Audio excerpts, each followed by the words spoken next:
Ano ha nung Mhm. when you had the voting on sufficiency in substance, that was I think Wednesday last week. Ano po? Kailan po mag-e-end yung 10 That's correct. days? Oo, for the vice president to Yeah. submit her response. Yung notice natin sa ating Vice President was received on March 5, no?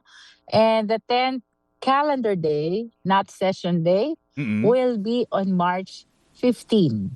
But Okay. since March 15 is a Sunday, under the law, the next working day should be considered as the last day. So that should be March 16. So March 16 is the last day for the VP to submit, no? That's correct. Okay. All right. So now the next question will be Kong Jinky, ano po?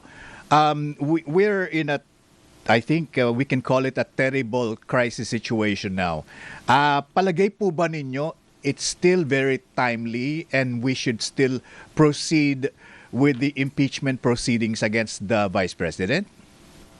Again, this is a constitutional duty, Peter, no? Mm-mm. So, for as long as the justice members are supporting the required number of votes in the proceeding before the Justice Committee, from my end, I have no other option but to proceed, no?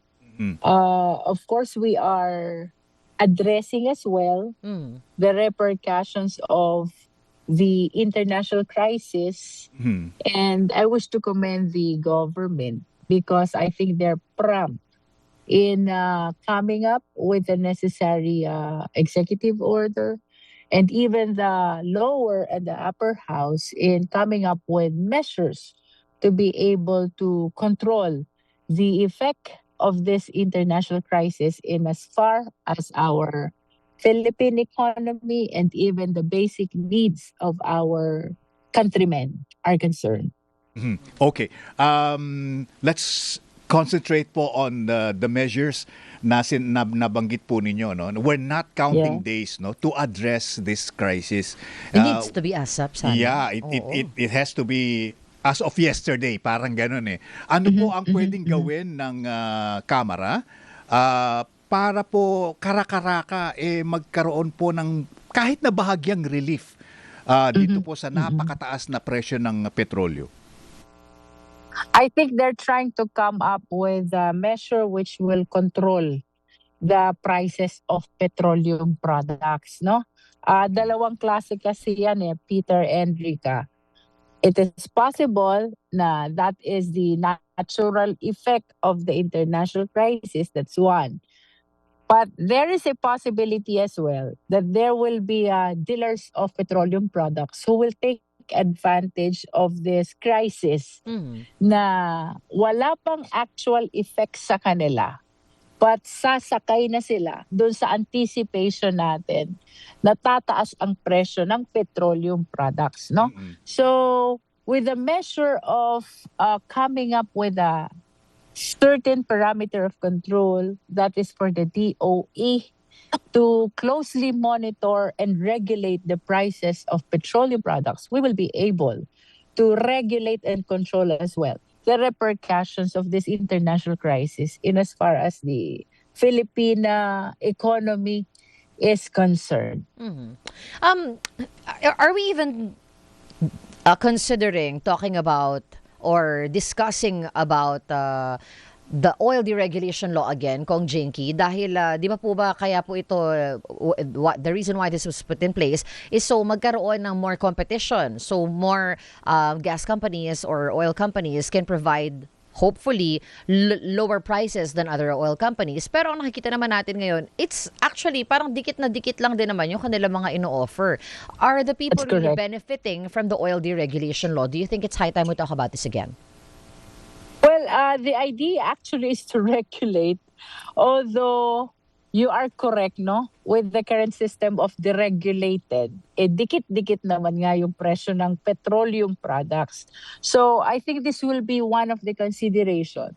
Why even without the international crisis and even with this deregulation system, hindi rin natin, or should I say, we are not effective still in controlling the prices of petroleum products.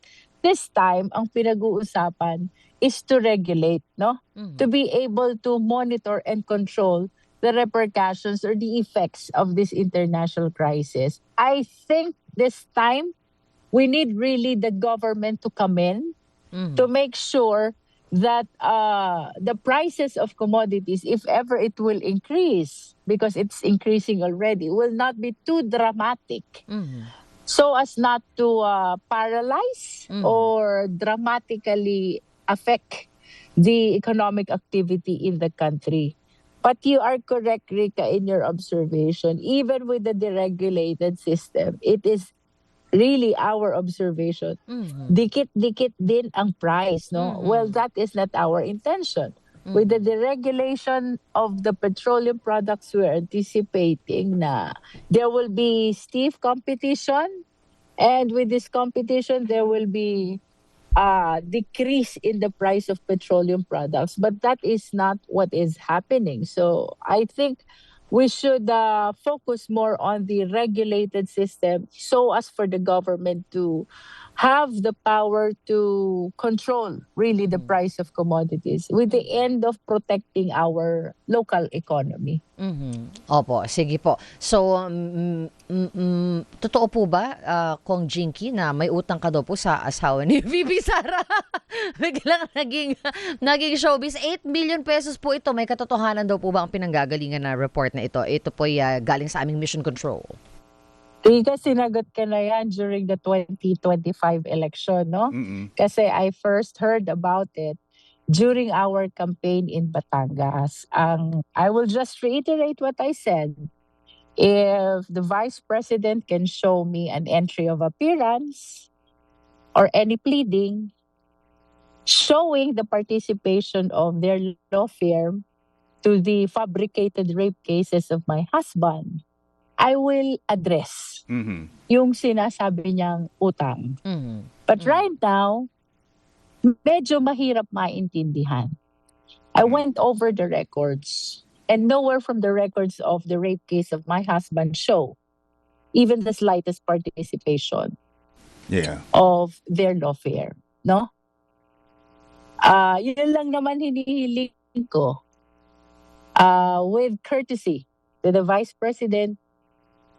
Please help me understand. Yun pong pinagmulan nitong 8 milyon na utang.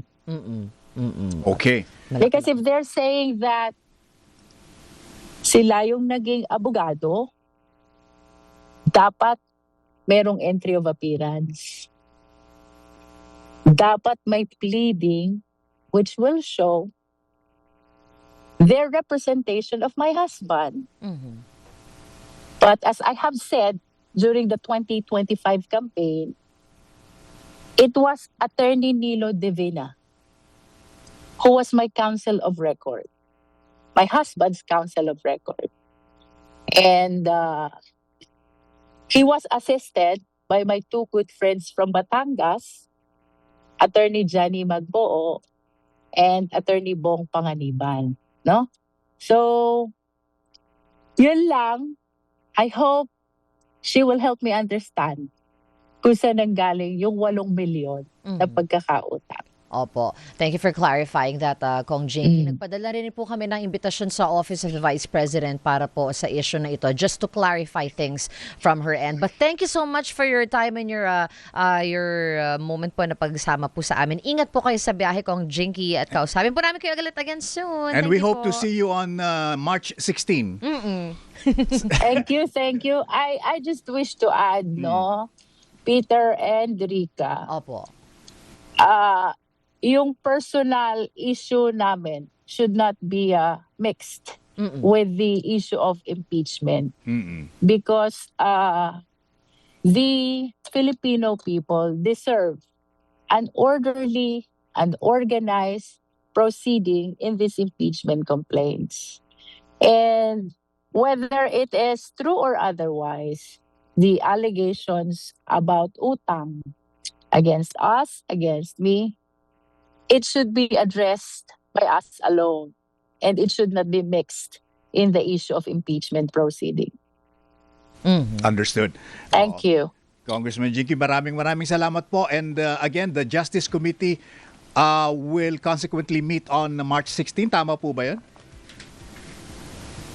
March 16 should be the last day for the Vice President to file her answer. Yeah. So if she will not be filing an answer, because it has been our intention to not to delay the proceeding of impeachment, I am inclined to continue the hearing from March 17 onwards.